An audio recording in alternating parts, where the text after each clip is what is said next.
And we are live. Welcome to Josh and Aaron Talk About Stuff. I am Josh. I'm Aaron. And we are continuing our conversation about the women of rock with our esteemed guest, Jess, a friend of mine that said she would join the show with us. I begged her to do it. Kind of true. Right. Hi, Jess. So, Hi. I'm Aaron. Yeah, so Aaron was just, I guess, going to start us off, ask you a question, and then we'll just take it from there. And there we go. Actually, I do want to start off by I have a question that we can talk about, but I want to go back to what we were talking about on Monday at this point, and just because we were bringing up all these incredible artists that were female that were powerful and Research. Nice. Every female artist that you mentioned. Right, exactly. And I don't, so if you have all written down that we mentioned, then you can tell me, because I think I grossly neglected to bring one into play that I think was perhaps for the alternative grunge music scene that you and I, Josh, are both so enamored with. I completely left out, I think, and we left out Kim Gordon. And I don't think we mentioned Kim Deal of the Pixies. Dogs. It's okay. But I think we completely left out Kim Gordon, who is the lead singer of the highly influential rock band Sonic Youth.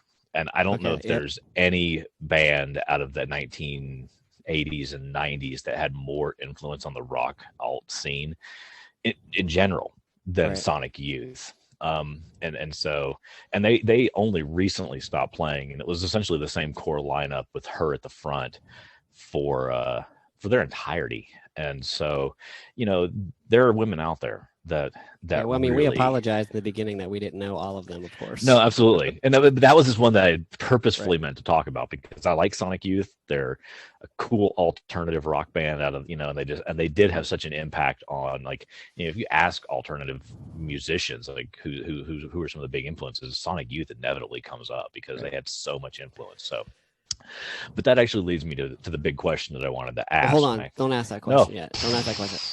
I was going to ask Jess a question. So, like, what is your, what's the question I'm trying to ask? Like, what is your experience with women in rock, or just music in general, I guess? Well, when you asked me to do this, as I said, I really know nothing about, like, women in rock specifically. Rock is not my genre typically. And also I am a classically trained singer. So, I listen to a lot of Bach, and that rhymes with Bach rocks. Yeah, Bach does rock, but yeah, I don't feel like my only qualification to talk about women in rock is that I am a woman, and I did some research last night. Well, and it sounds like music. Well, which is one of the reasons why I really asked you, because you know music. Yeah, I know. You speak about music, so. Yeah, I don't know music. Right. I mean, I know what I like. Yeah, right. Well, that's a lot of what music is. It's just what is pleasing to the ear. Right. So, yeah. But I'm ready to talk about women in the music industry. And that actually, okay, so now I can ask my question. Are you sure you're not sorry. going to cut me off again? Well, I mean, it is my show, and I can do what I want, right? Oh, right, it is your show. Right? I'm kidding. No. We did discuss this. We've already discussed the fact that you are your name I'm is the first, talent, man. You're the talent, and I am the nerdy sidekick, Totally because the talent's always got to have that person he talks to. Right. So the big question that I actually had was, and I'm reading it because I wrote it down, because I can't actually, because I have no memory. I have 2 pages of notes. That I have no memory whatsoever. Is it that there is a lack of women in rock, or is it a problem with our perception of what rock music is? I think that's the question at play here. Yeah. Is the problem how we're defining the genre? So I think I wouldn't say it's a problem with, like, the definition of the genre, but I think that it's more about, like, your perception of women. And just society's perception of women. And that women can't rock. Right. Exactly. That's exactly it. Well, Josh says that all the time to me. What are you talking about? I'm just messing with you. I'm just messing. Josh has never said that to me. Josh, Come on, man. our friendship, You know that's No. a lie. You know that's a I lie. absolutely know it. Yeah, it's absolutely a joke. Okay, so allow me to get into my extensive research that I did yesterday, and I think Nice. this will hint into your question. I was actually looking at the Rock and Roll Hall of Fame, and I think that this is a great metaphor for how women are treated in the music industry or in any male-dominated industry. So the Rock and Roll Hall of Fame, according to some research that was done in 2019, has less than 8% of their inductees are female. Well, that's appalling. That is like, yes, so small. And let's talk about the process of inducting people into the Rock and Roll Hall of Fame. So first of all, there's this like 30-ish member nominating committee, and this is a secret committee, but I did find a list, though I have no idea if it's real, if it's accurate, but it's a list. But the list that I found that The exists cabal on the internet is 8 out of the 31 people on that list were women, which is 26%. Right. Which is pretty small, in my opinion. Yep. It is. So these people like each submit 2 groups or 2 names to go on to the Rock and Roll Hall of Fame induction list. Ballot, right? Yeah. And then those 30 people narrow that down to a list of 15. So let's say, just for the sake of living in a perfect utopia, that those 30 people are like completely unbiased, not biased by gender or race or genre, they're going to bring out the best people. Yeah. So once they've narrowed it down, the ballots are sent out to like music historians, music industry professionals, and every currently living person who is inducted into the Rock and Roll Hall of Fame, which is who are primarily mostly white male. men. Yeah. Right. So like then all of those people and the majority of people in the music industry and the majority of music historians are white men. So it's like this is the problem that women are facing in male dominated professions, that like white males choose who to promote, and it's probably not gonna be women. And the fact is, oh sorry, go ahead. I apologize. Well, Jess, go ahead. I feel like I have to just like mention intersectionality here, that it's hard for women, but it's easier for white women. And so it's even harder when we talk about race Assuredly. in the mix of how hard it is for women. So there you go. There's a little picture of and that's actually like a pretty powerful picture. And it leads me to, it was had me thinking as you were going. So what you have there, I think, is you have a twofold thing that happens. One is that there are women out there that rock. Yeah. But are there as many women that rock? And is the reason for the lack the same reason that there are women that it's taken so long for women to get into other professions that were primarily male dominated? Is there almost like this feeling of why should I bother? If I'm not going to be accepted for what I do. I mean, there are obviously women out there that are playing incredible music and have played incredible music and continue to do so. And a lot of them probably are failing to be noticed because of exactly what you point out with the industry.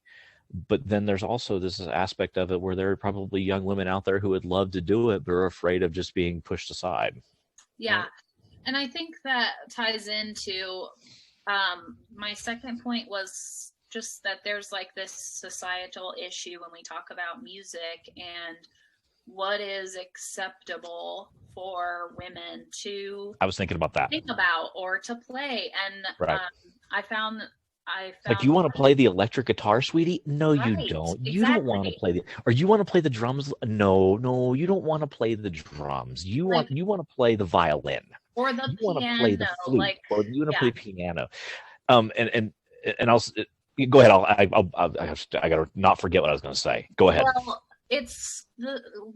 that is the exact problem. And I didn't want to play guitar when I was a kid, but I played piano. But what did my brother pick up? Bass guitar. And he rocks and it's awesome. But Yeah. like that was not my journey. Yeah. But no one said, hey, you should really consider this. Like it wasn't even thought about. It wasn't an option. Oh, Jess cussed. What's going on the internet?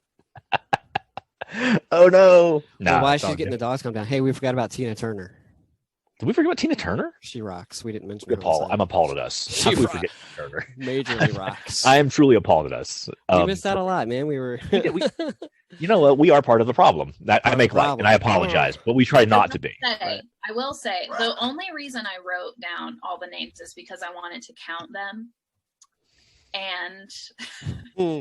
you did mention 28 females or female-led bands, which is a little more than one per minute based on your how long. So we did awesome, is what you're telling Which I me. feel like is good. All I right. feel like- Fist yeah. bump.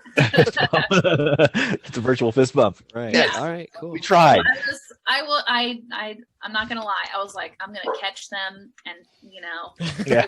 oh, your women in rock thing sucked because you don't even know, but you did.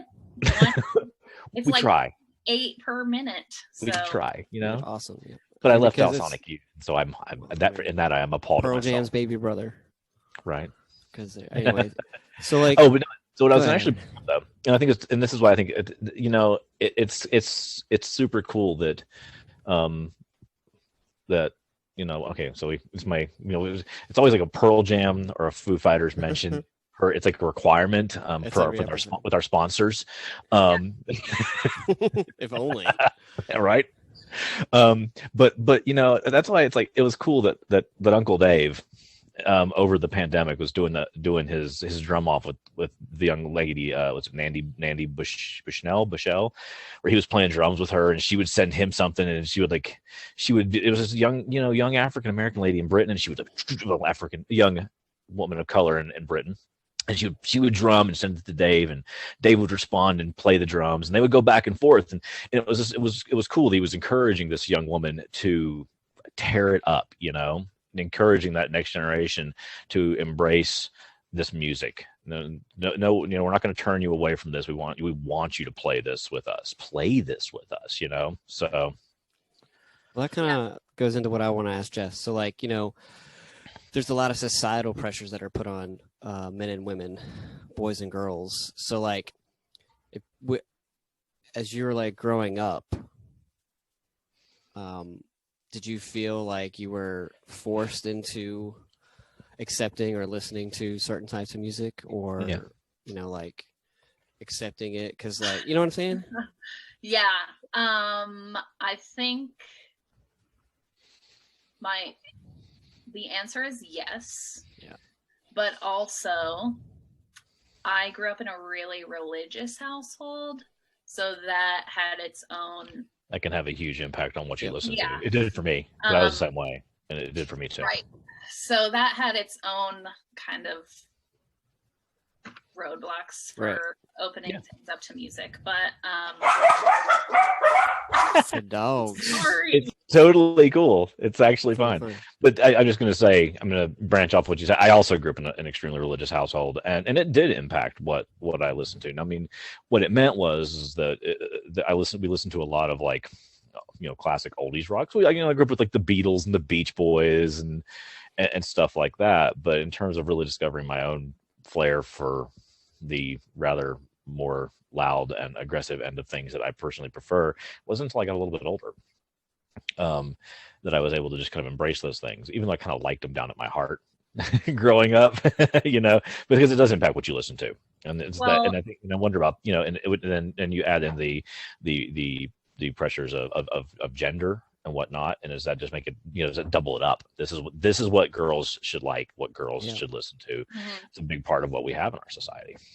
And I think that question, Josh, just reminds me of like the big controversy happening right now with Cardi B and oh yeah, I don't know if you the Grammy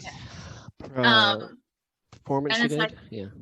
But I grew up singing like "Take Me for a Ride on My Big Green Tractor," and like that has a lot of sexual innuendo, and I just feel like there is such a double standard with big time. There's big time double standard. Yeah, and then when you're talking about like oldies rock, well, the oldies music had the same amount of talk about inappropriate things. They just said more euphemisms or like different euphemisms than people using now. So yeah, but like, I don't know. My mom also had mixtapes in her car that had like Pony, like Ride My Pony on it, which I was listening to. I distinctly remember singing "It's Getting Hot in Here" in the fifth grade. And it was just like that. No, you're absolutely right. There's an absolute double standard in terms of what's okay for a guy to say and what's okay for a girl for a woman to say and express musically. And then and then you add that up but that's why I feel like the doors got kicked down in hip hop for women. Have you noticed that? If you think about hip hop, like now hip hop is still predominant, is still more male than female, but it feels like that door got kicked in a while back for hip hop, and you're seeing this growth in hip hop of female artists, and they're more and more willing to say whatever is on their mind. Yeah. And that's a good thing. Whereas in rock, it feels like that door never kind of got fully kicked in, maybe, because it is very male dominated, and because of that, and young ladies maybe see you want to do what you see modeled, right? You want to do what you see modeled, and if this is what I see modeled, that's what I want to do. If you don't see somebody up there shredding on a guitar, you're less likely to want to do it. And so I don't know if that made any sense whatsoever. Well, I did want to add that, like, this women's place in music is taking what are the words I'm trying to say? Like, it depends on the genre, what is and isn't acceptable.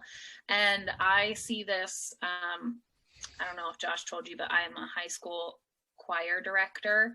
And even in like choral music, if I'm looking for music for a choir of treble singers, so all like female voices, it's like about love or flowers or springtime, or it's like some "My Lover Left Me" song. It's just miserable. And I'm like, I'm so tired of it. And like, 15-year-old girls don't want to sing about flowers for a whole year. It's just so dumb. And it's like, why is this the only music out there?